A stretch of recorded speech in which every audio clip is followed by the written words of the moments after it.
Hickok 45 here. Have you ever wondered whether there's any difference between a $500 shotgun and a $2,000 shotgun, especially if they kind of look alike? Here's a Benelli M4. Let's shoot it.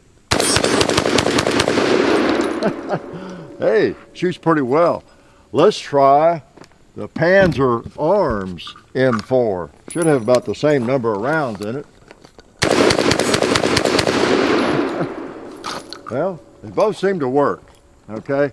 And you know, they kind of look alike. Could be because the Panzer Arms M4 is a clone of the Benelli M4. Patents ran out on it, and so it's being copied now. I think by a number of arms makers, perhaps, okay? Now you see some differences, big differences, between the stocks on the Benelli and the Panzer Arms, but other than that, you might not see a lot. Of course, this is the civilian version with the magazine limitations, you know, on the Panzer Arms, whereas this is the military, police, whatever, supposedly, you know, version. But you got that's the only real difference from here forward that I can tell, okay? And we'll talk about some of that. So they're really around $500 depending on when you're seeing this, okay? Yeah, we're in, what are we in? Like August, September of 2022. You might be watching this in 2050, but currently these are available for between $450 to $550, and it's a clone of the $2,000 M4 from Benelli. So, you know, we've done this a few times. I'll put this in the same playlist with our comparisons, you know, where there's a wide range in money.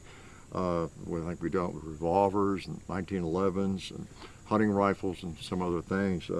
So it's just, I feel like it's an interesting study to look at it and see how much difference there might be. And some of the differences they're difficult to quantify, and you might be aware of more of the differences. We solicit your help in these videos. If you know something about the specific firearms that maybe a lot of people don't, maybe you worked in the factory, or maybe you have had extensive experience with one of these, had a broken part and what you learned about it, you know, just whatever, share.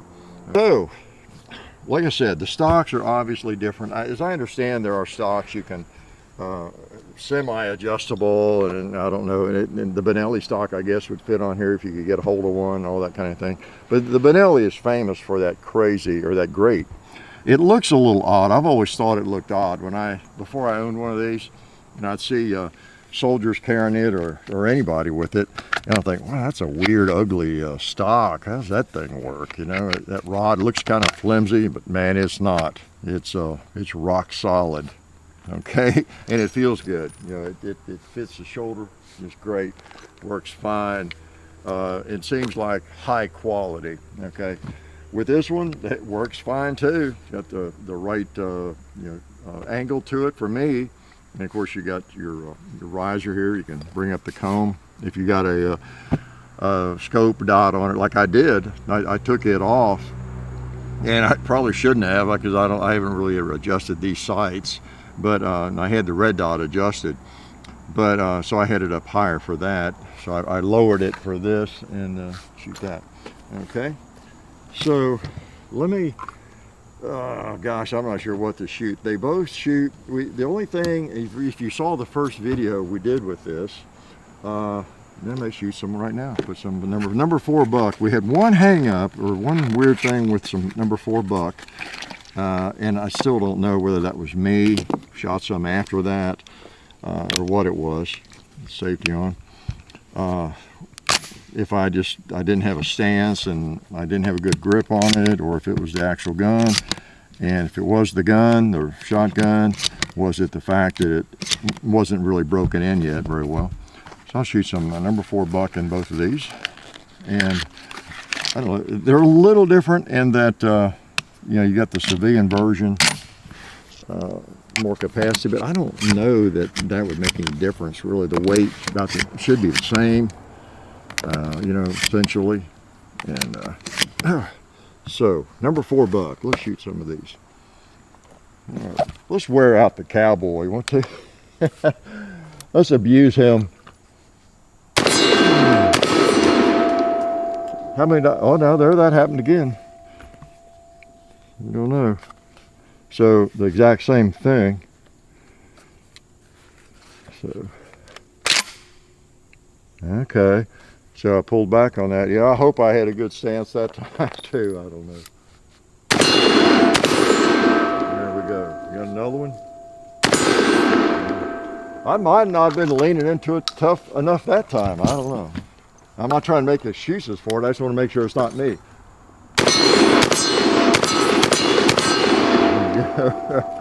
Well, they feel kind of the same. They both kick about the same recoil, as best I can tell. And I'm gonna shoot it again. You know, for one thing, we want to make sure it's broken in. I'll tell you what, let's put them all in the mag. Make sure we get them all coming out of the mag. More experience with that. It's only happened with this ammo.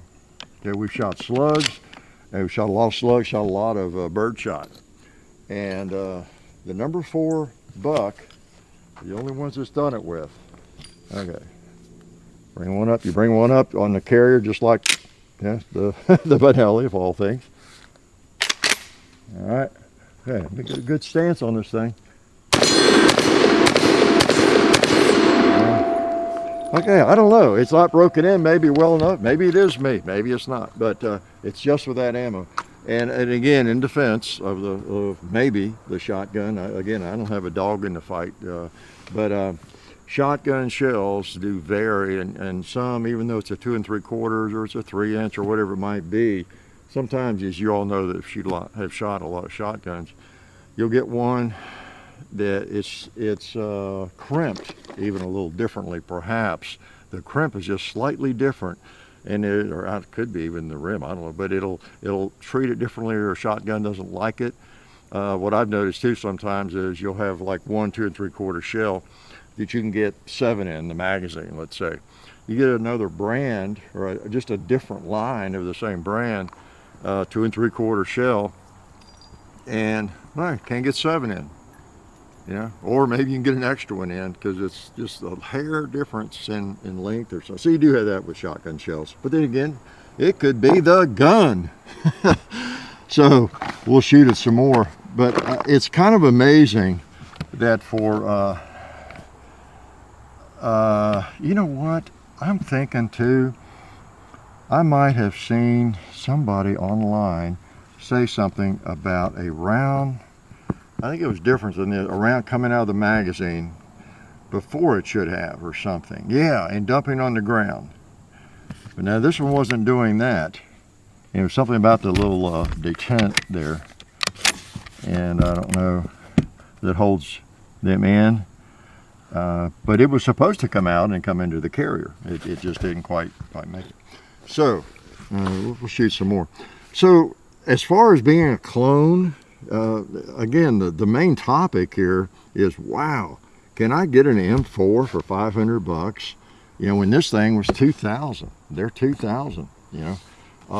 And literally, you can buy one of these today as I speak for $4.99. I've seen them online, okay? And you might even find it cheaper today, I don't know, but so between $4.50 and $5.50. And you think, well, it's got to be made of pot metal or something. You know, what's the deal? How do you do that? How do you do that? Either that or Benelli's ripping everybody off, you know, tremendously and all that sort of thing. Well, you know, we can talk about the things we always talk about. Why are guns priced so differently, and they seem to be about the same thing? Well, you got brand name, you do pay for a name. You know, Benelli is a respected, highly respected for many years, right? Name in shotguns and other things. And it's been tested. That thing has been adopted by the military, been tested by the Marines and various military units in the United States and around the world. It works, okay? And it's made carefully because of that. You know, it's got to work right. You can't have some part that's not working. And they've probably worked out a lot of the bugs. Maybe there was a pin, or there was something that someone was having trouble with in the Marines after the adoption or whatever it is. And they would find that out pretty quickly and let Benelli know, oh, we need a hardened pin here, or we need a harder steel, or we need to do this, you know, all those sorts of things. So you got to know, at least you assume, the bugs are worked out, anything's been used with the military and all that. Okay, we're back. John had a tick on him. He just couldn't resist stopping getting that thing off. I don't know what his problem is. He's got lots of blood. He should share, right? No, we don't like ticks, but they're around. So anyway, as I was saying, you know, this thing, you know, has been tested and tested and tested. And of course, you can still have an issue, but the Benelli has really been tested. A firearm like this, I'm trying to, you know, point out the differences in a $500 gun that's kind of the same, what you might give up. Well, you might give up some reliability, well, as we've seen. Maybe it's not broken in, maybe it's me, maybe it's not quite as reliable, you know, with as wide a range of ammo as the Benelli M4 is, you know. So that's why you can find these things around, you know, for those kinds of prices, perhaps, all right? So that's one of the negatives with a firearm like this, and it's one reason people might actually, even with these available, even with the patents having run out, and different companies making these, a lot of people, if they can afford it, would still maybe prefer to pay the $2,000 for a Benelli. Okay, so that's what you get. You get a little bit of doubt. Maybe you don't want to go into combat with a $500 M4. Now, a $500 Mossberg pump gun, you know, you're not worried about that, right? Or but a semi-automatic shotgun, yeah, these, you know, is a little more of a hurdle. The thing needs to work and be reliable, doesn't it? So, but as far as the way the thing is made, it really is a clone. And I'll try not to belabor this too much. Let's make sure we're clear. I'm not going to break down over a pin or anything, but let me knock that back. I'll just show you. I was surprised. I was expecting there to be maybe some real differences here. I'm going to take the barrel off. So I took this apart and I said, well, let me look at this. Look at these hand guards and look at the piston system, you know, that the Benelli M4 is famous for. And I'll take this one off too real quick. We're definitely empty, aren't we? And these are such nice shotguns. I like a pump. I still kind of favor a pump, but you know, it's a tough choice because I like these. So you know how these work. Many of you, I think we took one of these apart, or this one, you know, in the video, or maybe another one. Yeah, I don't know. I don't want to mix them up. Not that it matters, maybe. But you know, I mean, they're just every little pin. These pistons. I took one of these out.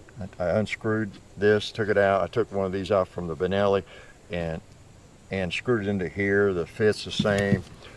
These are stainless. I don't know if those are stainless and blued, or they're just blued. There might be one of the differences. It's not stainless, and that'd be nice right there. Maybe to have stainless steel, or it could just be cutter. I'm not sure. But I mean, they're exactly, you know, the same. You got your inserted, you know, what am I trying to say? Your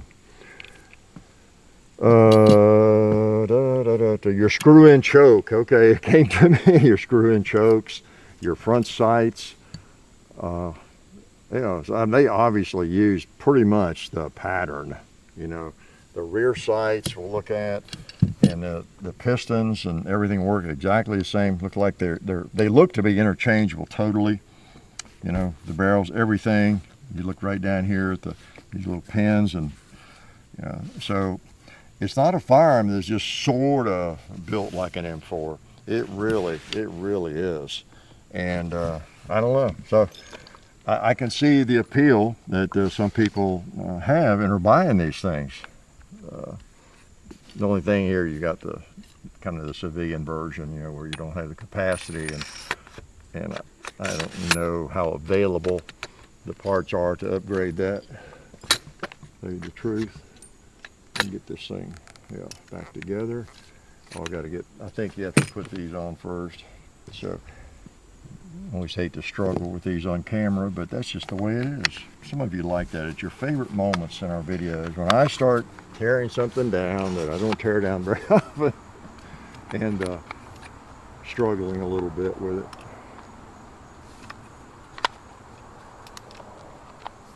And I've got the right, yeah, I got the right one, yeah, okay. There we go. This little issue before, and I forgot what the solution exactly was. Oh, I knew it was hitting on that little edge. Yeah, I do get the impression the fit's pretty good, but it's not quite as easy to get it lined up like the other one, the Benelli is. Oops. Oop, oop. Okay, it's down on that side. Good. So it must have been held up on this side. These things, in case you don't know, they're these covers. You can't really. Now I don't have them backwards. You know, it's labeled. It's for people like me, right, with an arrow. They're thinking about me. Yeah, things like this. Yeah, so you got to come back out with it. Now some of y'all that have broken down Benellis, you know, you're in the Marines or something. You're laughing right now, aren't you?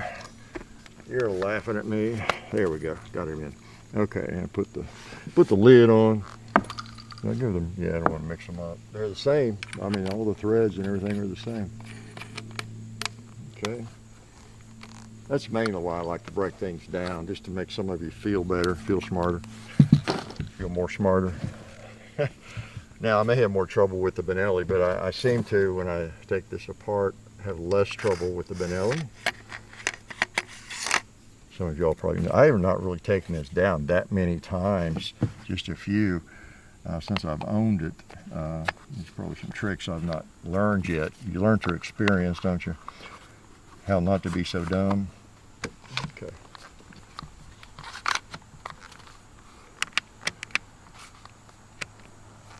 About 3 different places it could be sort of hanging up.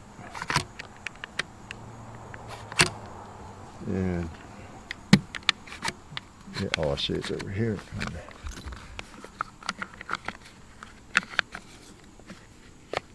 There we go. All right. Mainly right here where that fits in. That side piece fits right in that little slot, and that's where I kind of hang it up. Okay.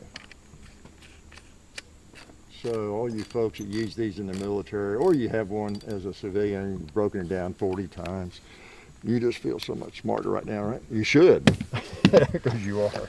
So you can see they really are clones, you know, at least from here forward, you know, from the stock forward.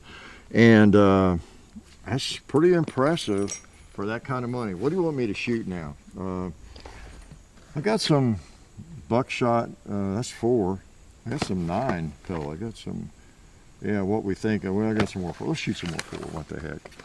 And now we got one test out here you can see that's going to be the ultimate test. Whichever one can handle a watermelon the better, is the winner. Not that we will have a winner. We just want to point out some things about both. Let's load them both with this stuff. Oh, we just have 3. What we got here? That's number 9.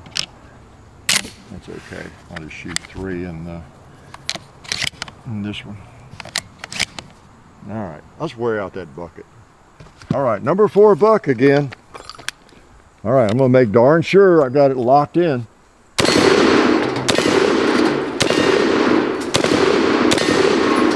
So if I get that funky thing happening, I know it's not me.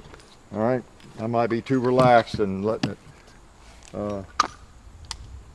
do the old shoulder, limp shoulder, whatever. All right, finally got that bucket down. They feel, yeah, pretty much exactly the same. You know, the fact that you got the adjustable stock here and all that, you know, between the pad and here, you know, it doesn't really make a difference. Obviously, it wouldn't. So before I shoot again, I'll shoot maybe one more time. You know, again, 500 versus 2,000, which is real. It's real. You know, if I wanted to buy one of these today, that's what I'd have to pay, probably more than that. I don't know what their availability is. I know a year or two, 3 ago, before the Firearms apocalypse, they were 2,000. So I don't know, maybe they're 25 if you can find them, but they're basically 2,000, should be around that. And this is, you know, between 450 and 550. Those are real prices. So for a firearm that, you know, is made the same way, that's pretty amazing. Part of the reason for that, as we all know, is, you know, patents will run out, of course, but with CNC machinery, that kind of thing, it's like some of the 1911s you see coming out of wherever, the Philippines or wherever. You don't need necessarily to have, you know, a bank of 20 gunsmiths or more, master gunsmiths, you know, with 30 years experience each, fitting those 1911s. You know, why? Because with CNC, you know, computer driven, you know, machinery, the tolerances, creating those parts, it's like the new Pythons. You know, Colt doesn't have those master gunsmiths, you know, they used to have back in the 50s, 60s, 70s or whatever, to put pythons together and hand fit them, but they don't need to. They get that beautiful action through technology in a lot of ways, you know, because, you know, you can create something that is really to spec now. And so from that standpoint, it's not like this ought to be a shoddy fitted, you know, shotgun. It should be, you know, should be fitted pretty well. The parts should fit. There shouldn't be a lot of issues like that just because it's less expensive, okay? But, you know, in the materials, like I say, you got alloy receivers on both of them. Steel barrels, and if you're aware of any differences in the material, you know, share. It looks like, John and I noticed, just finish in general, the kind of like the Parkerization, you know, on the Benelli, more so than on the Panzer Arms, and the finish on some of the parts, you know, even the rear sights and that kind of thing. It's more of a blued. Probably, obviously, a less expensive finish would be my guess, the process. So you're probably sacrificing a little bit of finish. I know these are heavily tested, you know, for military use. Maybe not, I could be wrong. Share your experience if you own either of these, of course, especially if you have one of these Panzer Arms or one like it, one of the clones that have popped up lately. Or if you have one of these and you have replaced the stock. You know, I understand there's kind of an adjustable stock available for these, and it might be a little funky, but it, you know, I don't think it's like the Benelli adjustable stock. Or if you've gotten a hold of one of the Benelli adjustable stocks and were able to put it on here, you know, I don't know. Let us know.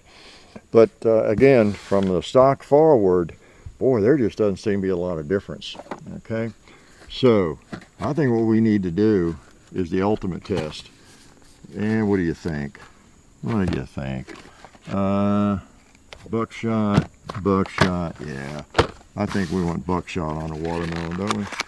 So one of these ought to take out a watermelon better than the other, don't you think? And that will tell you which one you should buy. Let's just put one round in. Let's just do that separately. Same ammo. How's that? Safety on. Okay, so each one just gets one shot at the watermelon. All right, Panzer Arms. We'll get the same distance. This is really scientific, isn't it? Okay, you saw that. She's empty, locked back. Benelli's turn in this competition, this highly scientific competition. All right. I don't know, that seemed to blow bigger, so that means Benelli's a better shot. Let's load up some buckshot in him, and we'll let you go a little bit. We got a few targets that need to go down the road, and get safety on. So just a little comparison, make you aware this thing is even out here. Hopefully you saw the first video, and on this one I'll link to it, and as well as the Benelli first video. But yeah, and in the first video I had a red dot on it. Like I said, I just decided to do that. I'm not crazy about the rear sight, like I said, on these shotguns. I don't pick them up as easily, or I can't shoot as precisely with them for some reason. It's odd. I just am not crazy about the rear sight, especially. So let's shoot this thing some more.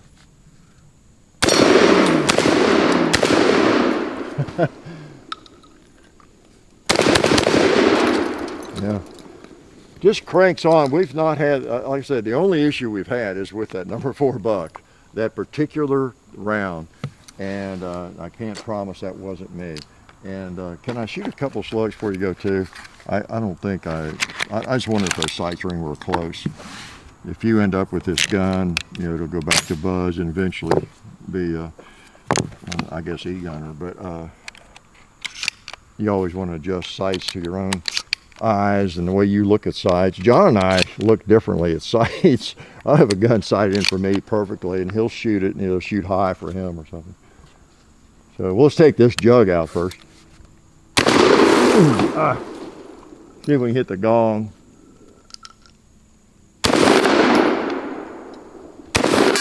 There we go. Okay, let's try that buffalo. Yeah, I don't know where it goes. I think I was holding low on some of that. So the sights aren't too far off. But anyway, that's the thing. For a $500 M4, they are available, I guess, around the world here in the United States. And I wasn't even aware of this until recently, that the M4 patents had run out, and that there were shotguns being made, you know, on that pattern, and yeah, they are. So something to think about. Kind of depends on, I guess, your purposes, especially if it's a range gun, strictly a range gun. It's not a defensive shotgun for you, not much risk involved, so could be something you'd want to think about. If it's for defense, you'd want to test it, right, a lot, and especially with the ammo you're going to be using, keeping in it. But you know, $500 compared with $2,000, you know, sounds, wow, what a cheapo, you know, that is, you sure it even works. But if you forget about the Benelli M4, so don't even think about that, I guess. You know, if you just told someone you bought a new shotgun, just a defensive shotgun, they said, oh yeah, what'd you pay for it? $500. I think, wow, okay, it must be a nice one, right? $500 is still a lot of money to pay for a gun. And so, you know, I guess you ought to be able to expect it to work most of the time. So, what do you think? If you got any experience with it, let us know, or one like it. You know, on the low end of the price range, what kind of reliability have you gotten, you know, out of it? And you know, share with the viewers and folks in the comments, because a lot of people really like the M4. You know, it just has a special, you know, mystique about it. It's been used for so long, and the price tag has kept a lot of people, you know, from, I guess, you know, really considering it seriously at all. You know, so it's nice we have more options now. So anyway, the Panzer Arms M4, there it is, and the Benelli M4 together. And they look a lot alike because they are a lot alike. So there you go, $500 versus $2,000. Is it worth it to pay the difference? Life is good. Oh yeah, that's better. This is a great gun for defense. Oh hey, didn't see you guys there. While I've got you here, I want to remind you of our friends over at Talon Grips and Ballistol. Talon Grips makes grips, can you believe it, for all different types of firearms. You can get rough texture or more of a rubberized texture. It just sticks right on there. You know, really affordable, really cool option to improve the grip for your handguns or rifles. So please check them out at talongungrips.com. You'll be glad you did. And also Ballistol. Dad has been using Ballistol for many years. It's a cleaner and a lubricant, and it's non-toxic. It works really great, and we're happy to have them on board since it's been a part of our shooting endeavor for a very long time. So go to ballistol.com, talongungrips.com, and also while you're out there, I'm juggling all these things here, also while you're on the internet, please do check out our other social media like Hickok45 on Facebook. There's also Hickok45 on Twitter. The Real Hickok 45 on Instagram. There's a John_Hickok45 on Instagram where I do some things. There's Hickok45.com. You can find us also on Gunstreamer. So check out all that stuff and then watch more videos.